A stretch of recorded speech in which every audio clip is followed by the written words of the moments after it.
Chris Harrington thought the hardest part would be confirming his suspicions, but nothing could prepare him for the depths of betrayal revealed by Donovan's investigation. The photos of Amy and Mike, the incriminating messages, and the hidden rendezvous painted a devastating picture. Sitting alone in his car, Chris stared at the evidence, his mind reeling. A single question echoed louder than the rest. Why? When confronted, Amy's deflections and denial only deepened the chasm between them, forcing Chris to face the painful reality. This wasn't just the end of their marriage, but the shattering of the life he thought he knew. But before we dive deeper into the story, let me know where you're tuning in from in the comments below. And if this story resonates with you, don't forget to subscribe and hit the notification bell so you won't miss the next chapter. Chris Harrington had always prided himself on being attentive, but it wasn't until subtle changes began to appear in Amy's behavior that his instincts signaled something was wrong. She had grown more distant, her once effortless warmth replaced by an almost mechanical politeness. Small but noticeable shifts marked their interactions: excuses about work obligations, late nights at the office, and an unfamiliar nervous energy when she was at home. Even their intimacy, once steady and comforting, had changed. Amy became uncharacteristically adventurous, a stark contrast to her usually reserved nature. While some might have welcomed this, to Chris, it felt like a performance, one devoid of genuine connection. At first, Chris dismissed his suspicions as paranoia, convincing himself that Amy's stress from work might be the root of her unusual behavior. He attempted to communicate, asking gentle questions about her well-being, but her answers were vague and unconvincing. Then there were the small inconsistencies. Unexplained expenses that ended abruptly when he entered the room, and a new perfume he had never known her to wear. Each detail, though minor on its own, together painted a picture he couldn't ignore. Driven by a growing unease, Chris decided to take a step he never thought he'd consider. After weeks of internal turmoil, he contacted a private investigator. The decision was gut-wrenching. It felt like a betrayal of the trust he once believed was unshakable. Yet, he couldn't shake the gnawing feeling that something critical was being kept from him.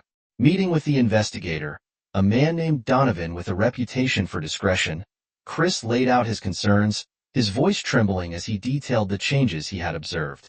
The following weeks were a blur of anxiety and dread. Donovan provided updates, each one inching closer to confirming Chris's fears. Chris couldn't focus on anything else. Nights stretched endlessly as he lay awake, replaying moments from the past, questioning what he had missed and where things had gone wrong. He oscillated between hoping he was wrong and fearing he was right, a mental tug-of-war that left him emotionally drained. Then the call came. Donovan's voice was calm and professional, delivering the confirmation Chris had been dreading. Amy was having an affair with her colleague, Mike Brooks. The details were sparse, but damaging. Photos of their meetings at a house listed for sale, messages exchanged between the two, and evidence of planned rendezvous. Chris sat frozen, the words echoing in his mind. A mix of rage, heartbreak, and betrayal coursed through him, making it hard to breathe. His hands shook as he ended the call, the weight of the truth settling heavily on his chest. The reality of Amy's infidelity hit him in waves. At first, there was disbelief, a desperate desire to find an explanation that made this anything but what it was. Then came anger, sharp and consuming, directed not only at Amy but at himself for failing to see it sooner. Finally, there was sadness, deep, hollow, and pervasive, washing over him as the bond he had built with Amy was irreparably altered. Despite the overwhelming emotions, Chris forced himself to remain composed. He knew that confronting Amy without a plan would lead to chaos. Instead, he reviewed the investigator's findings meticulously, organizing his thoughts. If their marriage was going to end, it wouldn't be on a note of reckless confrontation but with clarity and purpose. Still, in the quiet moments between his resolve, the pain lingered. The betrayal wasn't just about Amy's actions but the trust she had shattered, the family she had endangered, and the love she had devalued. Chris couldn't help but wonder how long she had felt disconnected and why she hadn't come to him instead of seeking solace elsewhere. This discovery marked a turning point, not just in Chris's marriage but in his life. It was the moment he realized that while love and trust are fragile, resilience is not. He would face what lay ahead armed with the truth and a determination to rebuild, even if it meant starting over alone. With the truth now undeniable, Chris took a deep breath and prepared for the inevitable confrontation. Knowing that the journey ahead would be painful but necessary, the road to recovery had begun, even as the scars of betrayal remained fresh. The confrontation began in the quiet tension of their living room, where the late afternoon sunlight filtered through drawn curtains, casting long shadows across the room. Chris stood near the fireplace, the investigator's report in hand. His heart pounded with a mix of anger, hurt, and determination. Amy sat on the edge of the couch, her posture tense but defensive, her eyes darting around the room as if searching for an escape. "I need to know the truth," Chris began, his voice steady but laced with pain. "I know about you and Mike. I have proof." Amy's head snapped up, her eyes wide with shock, and for a fleeting moment, fear. "What are you talking about?" she replied, her tone defensive and incredulous. "Mike is just a colleague." "This is ridiculous, Chris." Chris took a deep breath, holding back the wave of emotion threatening to break through. He laid the report on the coffee table and slid it toward her. "Read it," he said, his voice trembling slightly. "Then tell me again that I'm imagining things." Amy hesitated, her hand hovering over the folder before pulling back. "I don't need to read this," she said, her tone sharp. "Whatever it is, it's a misunderstanding. How could you even think I'd do something like this?" "That's what I want to understand," Chris shot back, his composure beginning to crack. "How could you?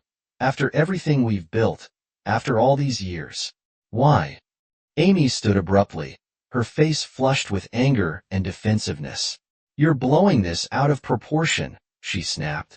"Are you really going to trust some stranger's word over mine? This so-called proof could be anything. It doesn't mean what you think it does." Her words only fueled Chris's frustration. "Stop deflecting, Amy," he said, his voice rising. "This isn't about what I think. It's about what you've done. I've been living with these suspicions for weeks, trying to give you the benefit of the doubt, trying to believe in you. And now this is what I get for trusting you." Amy's expression hardened, and she crossed her arms over her chest. "I don't have to stand here and take this," she said coldly. "You've already decided I'm guilty, so what's the point of even talking?" Her words hit Chris like a blow. The sheer audacity of her denial left him momentarily speechless. He had expected excuses, perhaps even an apology, but not this outright rejection of accountability. "The point," he said after a moment, his voice quieter but no less intense, "is that I deserve honesty. I deserve respect, and right now, you're giving me neither." Amy turned away. Her shoulders trembled lightly. "I can't do this," she muttered, her voice breaking. "You're attacking me, accusing me of things I haven't done." "Don't lie to me, Amy," Chris interrupted, his tone sharp. "I've seen the photos. I've read the messages. This isn't an accusation. It's a fact." The room fell silent, the weight of Chris's words hanging heavy in the air. Amy sank back onto the couch, burying her face in her hands. For a moment, Chris thought she might finally admit the truth, but when she spoke, her voice was small and defensive. "It's not what it looks like," she whispered. Chris felt a surge of both anger and despair. "Then what is it?" he demanded, his voice cracking. "Explain it to me. Make me understand." But Amy didn't answer. Instead, she sat in silence, her refusal to acknowledge her actions leaving Chris feeling more alone than ever.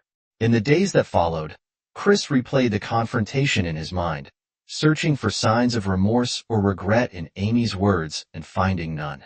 Her denial, her deflection, and her silence spoke louder than any confession. It was clear she wasn't ready or willing to face the consequences of her actions. As Chris sat alone that evening, the quiet of the house amplifying his thoughts, he realized that the path forward would be one he'd have to walk alone. Amy's refusal to take responsibility left him with no choice but to let go of the life they had once shared, even as the pain of her betrayal lingered. Chris arrived at the small corner cafe, where he often met Stacy for quick work discussions. This time, however, it was personal. Sitting across from her at their usual booth, he felt a mix of relief and vulnerability. Stacy had always been a steady presence in his life, her practicality and sharp wit a source of comfort. But today, he needed more than casual banter. He needed someone who understood the storm he was weathering. As he recounted the events of the past weeks, Chris's voice faltered.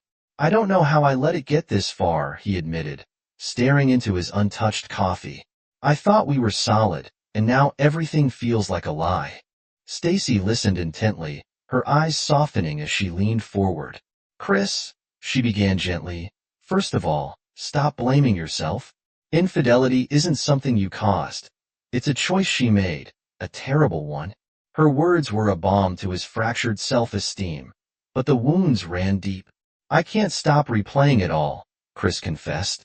"Every late night, every excuse, it feels like I missed something obvious. I trusted her." Stacy sighed, her expression pained. Trust is what makes a relationship work, and when someone abuses that trust, it breaks you in ways you can't imagine until it happens. She hesitated for a moment before continuing. "I've been there, Chris. You know my story."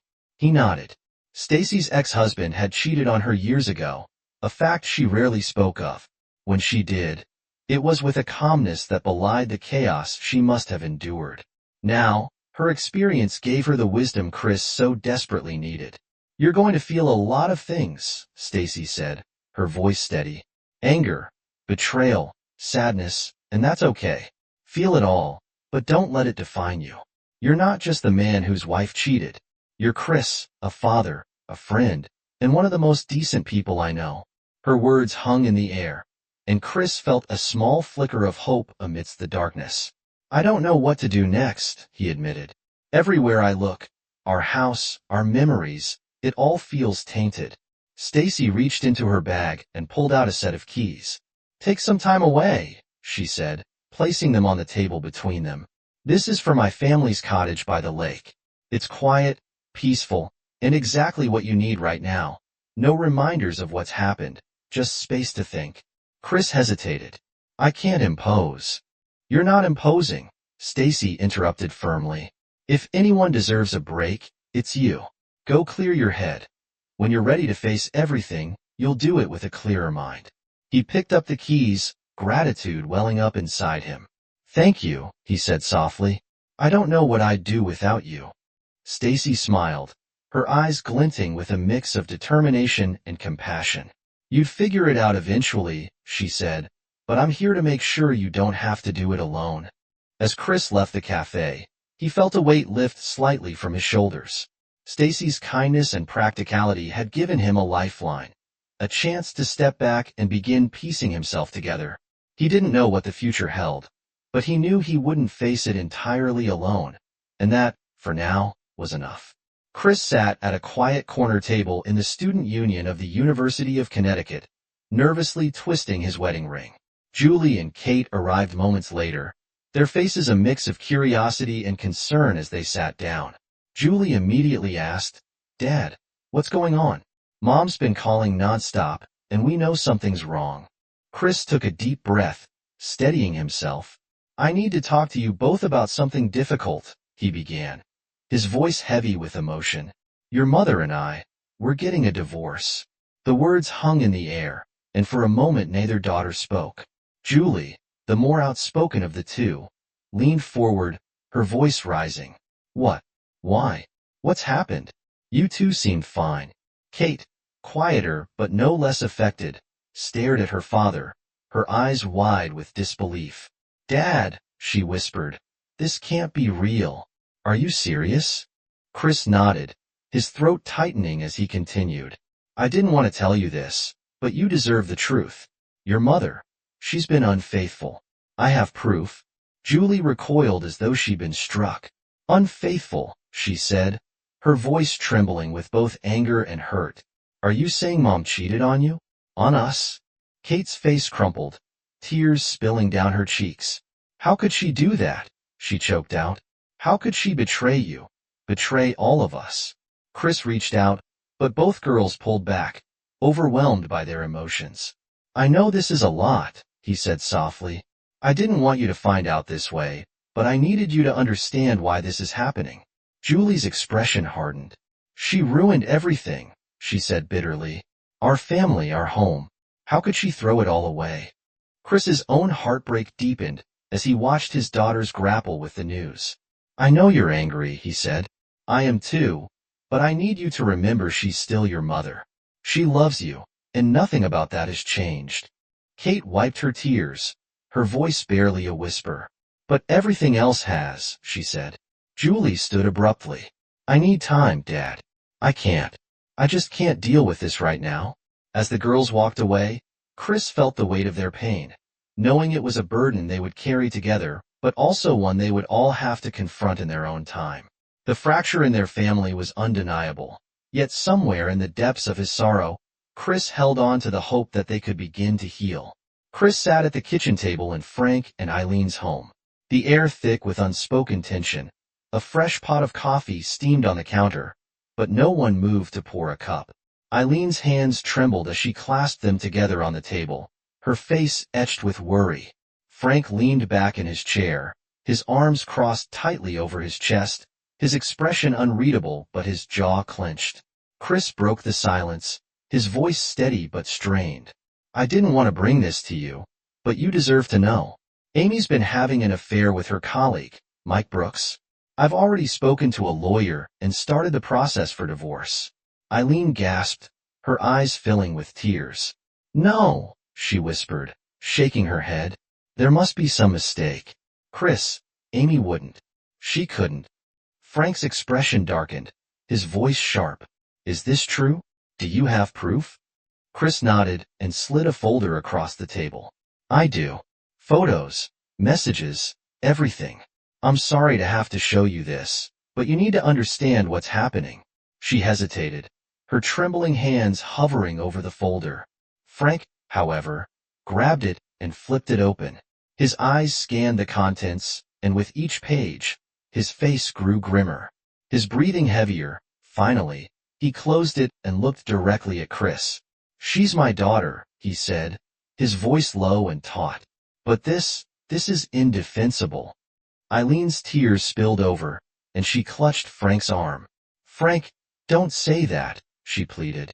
We don't know what drove her to this.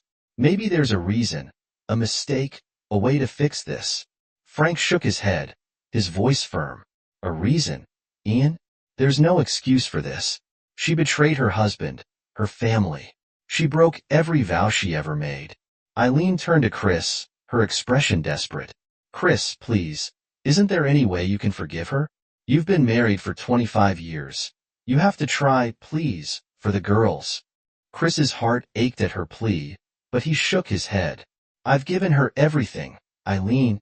Love, trust, support, and she chose to throw it away. I can't rebuild what she destroyed. The room fell silent, the weight of the situation settling over them. Finally, Frank spoke, his voice softer, but no less resolute. We'll support you, Chris, whatever you decide. But this will take time for all of us to process. Chris nodded, gratitude and sadness intertwining. As he left their home, Chris felt the heavy burden of their shared pain, knowing that the fracture Amy's actions had caused extended far beyond just their marriage. The path forward would be difficult for everyone. Chris approached the picnic table in Willowbrook Park, where Lucy Brooks sat waiting. Her usual warm, motherly demeanor was gone, replaced by a tense stillness. Her eyes were red and puffy, and she clutched a tissue tightly in her hand. As Chris sat across from her, the weight of their shared pain filled the space between them. I guess you know why I'm here, Chris began softly, his voice steady despite the turmoil within. Lucy nodded but didn't look up. I've suspected for weeks, she said quietly. I just didn't want to believe it. Yeah, he said in acquiescence. We all said. Chris slid a small folder across the table, much like he had done with Amy's parents. This is everything I have, he said. I wanted you to see it before I take the next steps. Lucy hesitated, her hand hovering over the folder. I don't think I need to look, she said, her voice trembling. But I should for closure. She opened the folder slowly, her eyes scanning the damning photos and messages. Tears streamed down her cheeks, but her expression hardened. He always thought he was so clever, she murmured, her voice tinged with bitterness. But he's predictable, always looking for someone to feed his ego. Chris nodded, his heart heavy.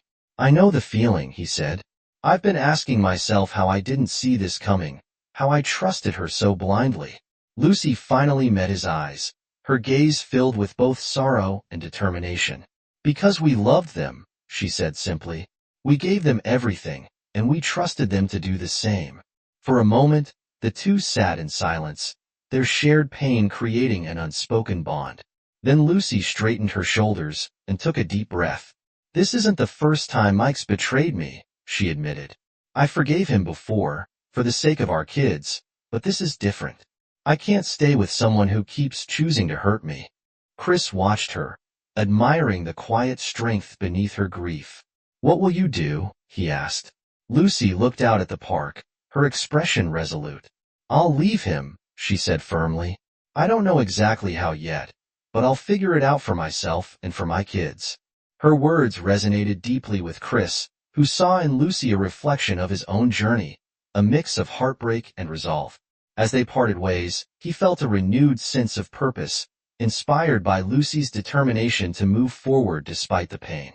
Their paths, though separate, were bound by the same commitment to reclaim their lives from the wreckage left behind. Chris walked into the upscale cafe where Mary Beth and Phil were waiting. Their confident smiles faltered the moment they saw his expression. He sat down across from them, his movements deliberate, his face a mask of calm determination. The tension in the air was palpable. I'm going to get straight to the point, Chris began, his tone cold and firm. I know about your involvement in Amy's affair with Mike. I've seen the texts, the advice you gave her, and your encouragement to pursue this disgrace. Mary Beth opened her mouth to protest, but Chris raised a hand to silence her. Don't bother denying it, he said sharply. You've both spent years treating marriage like a joke, dragging others into your twisted world. But this time you crossed a line, my line. Phil shifted uncomfortably, but Mary Beth attempted to regain control. Chris, you're blowing this out of proportion, she said. No, Chris interrupted, his voice like steel. You helped destroy a 25-year marriage. You encouraged my wife to betray her family, and I won't let you walk away from this without consequences. He leaned forward, his eyes locked on theirs. I've drafted a letter detailing everything. Your open marriage, your involvement in Amy's choices, all of it. It's ready to be sent to your colleagues, your social circles, and your precious community, unless you back off and stay out of my life. I'll make sure everyone knows exactly who you are. Mary Beth's face turned pale, her usual confidence replaced by fear. Chris stood towering over them. Consider this your only warning, he said firmly. Stay away from me, my family, and my daughters. We're done. Without waiting for a response, Chris turned and walked away, leaving them stunned and silenced. This chapter, at least, was closed. Chris sat at the oak desk in his lawyer's office, his hands resting on the polished surface. The air smelled faintly of leather and paper, and the sound of a pen scratching across legal documents seemed louder than it should have been. This was the moment he had dreaded, but also the one he had worked toward with growing clarity. Signing the papers that would end his 25-year marriage felt both like a defeat and a liberation. As he lifted the pen, a swirl of memories flashed before him. Their wedding day, the birth of their daughters, family vacations filled with laughter. But those moments were now overshadowed by Amy's betrayal. The trust and respect that had once defined their relationship were irreparably shattered. Chris took a deep breath, steadied his hand, and signed his name. Later that evening, Amy came to the house. Her face was drawn and tear-streaked. She had been calling and texting for days, pleading for a chance to talk. And now, finally, Chris had agreed. They sat across from each other in the dimly lit living room, the space between them feeling wider than ever. Chris, Amy began, her voice trembling. I know I've made mistakes, terrible ones, but we've been together for so long. We've built a life, a family. Can't we find a way to fix this? I'll do anything. Her words hung in the air, but Chris didn't respond immediately. Instead, he studied her, noting the desperation in her eyes and the way her hands fidgeted in her lap. There was a time when he would have done anything to ease her pain, to reassure her. But now he saw her differently, not as his partner but as someone who had chosen to destroy the bond they had once shared. "Amy," he said finally, his voice calm but firm, "I've spent weeks trying to understand what happened, why you did what you did. I've questioned myself, our marriage, and every decision I've ever made. But the one thing I've realized is that this isn't about what I did or didn't do. It's about you and the choices you made." Amy's tears began to fall more freely.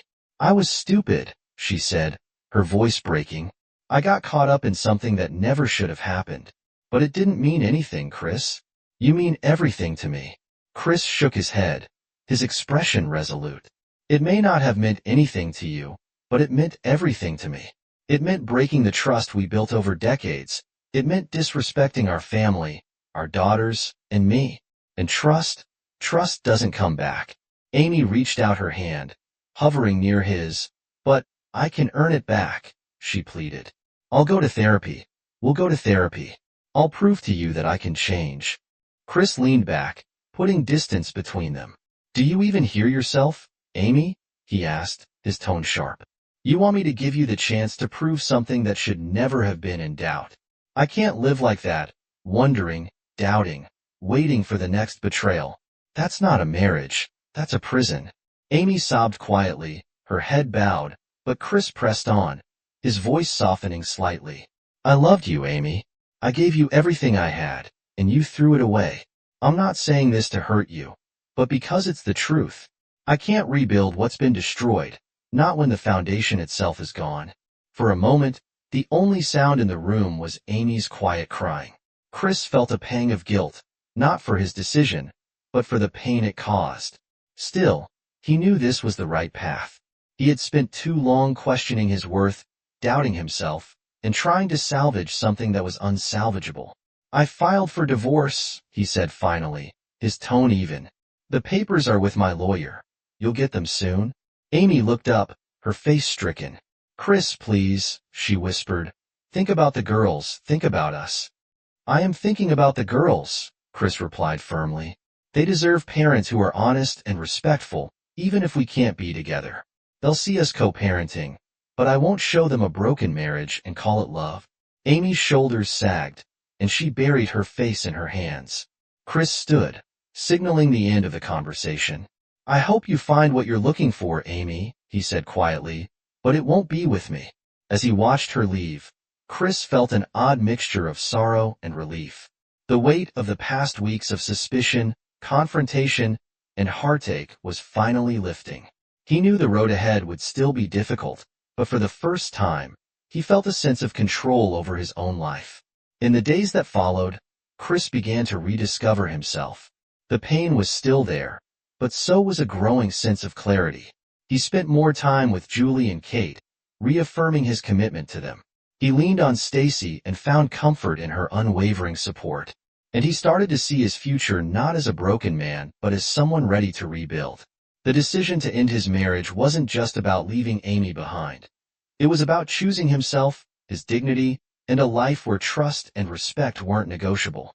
Chris had found his strength, and he wasn't going to let it go. The lakeside prop I greeted Chris with a serene silence that felt like a balm to his weary soul. The house, modest but welcoming, sat nestled among tall pines that whispered in the breeze. The lake stretched out before him, its surface smooth and shimmering under the afternoon sun. Each ripple on the water seemed to carry away a fragment of the pain he had been holding on to for so long. In the mornings, Chris found himself drawn to the porch, coffee in hand, as the world slowly awakened around him. The soft calls of loons echoed across the lake, and the gentle lapping of water against the dock became a rhythm he welcomed. For the first time in months, he felt the heaviness in his chest begin to lift. The tranquility of the lake was more than just a backdrop. It was a reminder that healing, though slow, was possible. Meanwhile, Amy began attending therapy sessions in the city. Her efforts to rebuild herself were marked by both progress and setbacks. She reached out to Julie and Kate frequently, but their responses were measured and cautious. Though Amy expressed regret and a desire to mend their bonds, the trust she had broken with her daughters was not easily repaired. Still, Chris encouraged them to keep the door open, reminding them that forgiveness was a gift they could give themselves as much as their mother.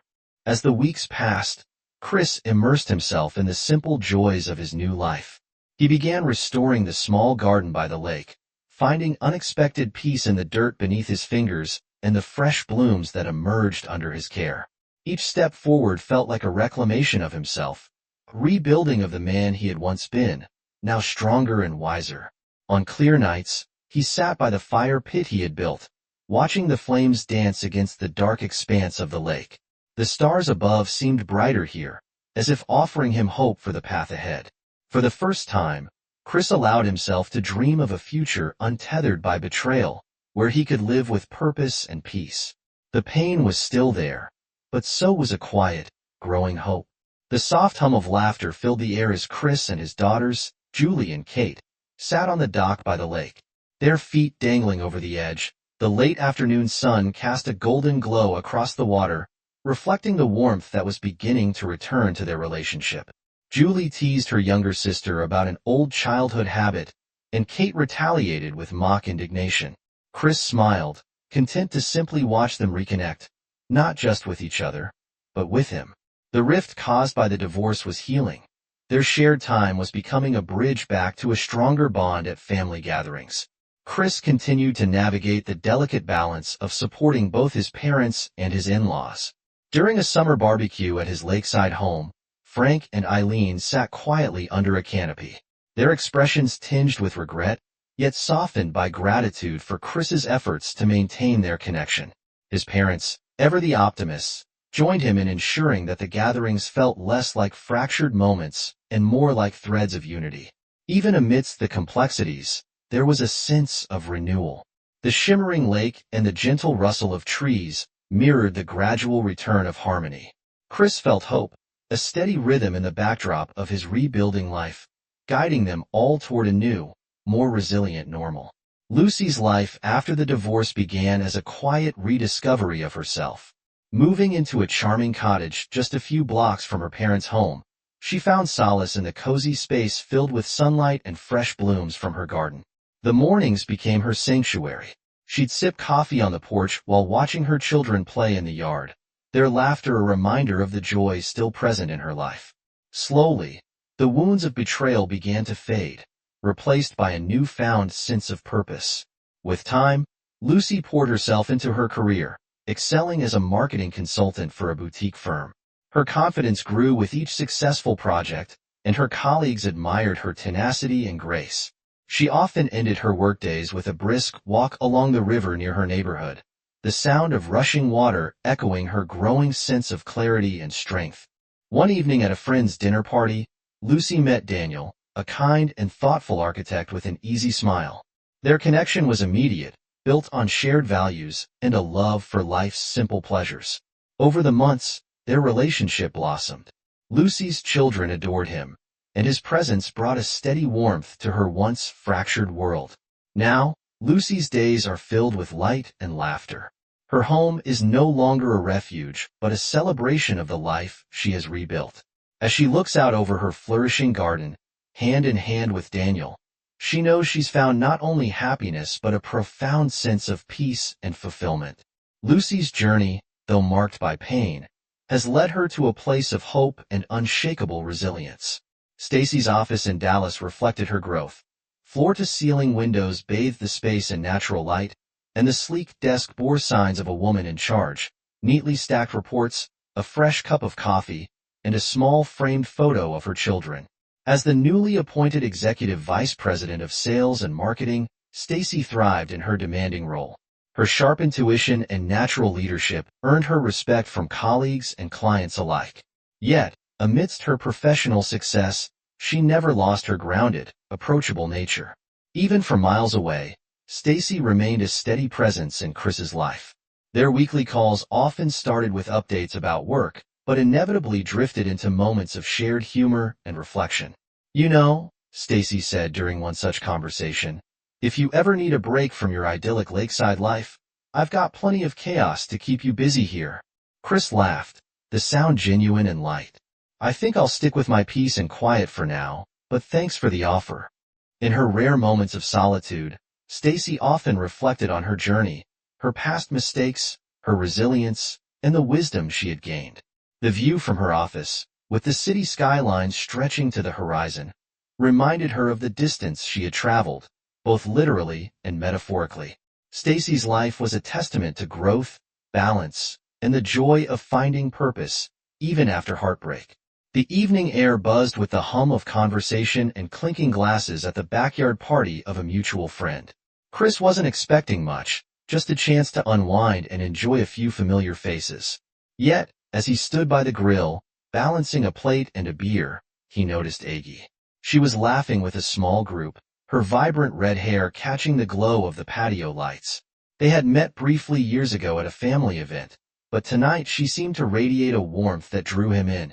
"Chris, it's been ages too long," Aggie greeted with a broad smile as she approached. Matching her smile, Chris replied, "Have you been?" Their conversation flowed easily, a mix of light-hearted banter and genuine connection. Aggie's sharp wit kept him laughing, and her sincerity made him feel at ease. By the end of the evening, they exchanged numbers, and over the next few weeks, casual chats turned into meaningful discussions, then into dinner dates. Aggie brought a lightness to Chris's life that he hadn't felt in years. She had her own scars and stories, but carried them with resilience and humor. Together, they found a balance, sharing both laughter and quiet moments by the lake. For Chris, this budding relationship wasn't just about romance. It was about discovering that joy and stability were possible again. On a quiet morning, Chris sat by the lake. The water reflected the soft hues of dawn, and the stillness gave him space to reflect. His thoughts drifted to the journey that had brought him here. His marriage, once the foundation of his life, had been built on love and trust, but its end had taught him the fragility of those foundations when respect was lost. In the past 10 years, his marriage had declined slowly. Chris thought about the lessons he had learned. "Respect yourself," Stacy had told him during one of their early conversations, and those words had stayed with him. He realized that self-respect wasn't just about standing firm in the face of betrayal. It was about choosing to move forward without bitterness. The betrayal had broken him, but the process of rebuilding had revealed a strength he hadn't known he possessed. He also thought about resilience, the ability to weather life's storms and emerge not unscathed but wiser. It had taken time, patience, and no small amount of pain, but Chris had discovered that recovery wasn't about erasing the past. It was about integrating it, using the lessons learned to shape a better future. Finally, Chris reflected on his daughters. They had been his anchor, the reason he kept pushing forward, even on the hardest days. The bonds he had strengthened with Julie and Kate were a testament to the power of love and commitment, even in the face of heartbreak. As the sun rose higher, Chris smiled. Life wasn't perfect, but it was full of possibility. He and Amy remained cordial, their interactions centered around their daughters. Their paths had diverged, but there was peace in knowing they had each found their own way. With Aggie by his side, his career thriving, and his family relationship stronger than ever, Chris felt a quiet sense of fulfillment. He knew the road ahead would have its challenges, but he also knew he had the strength to face them.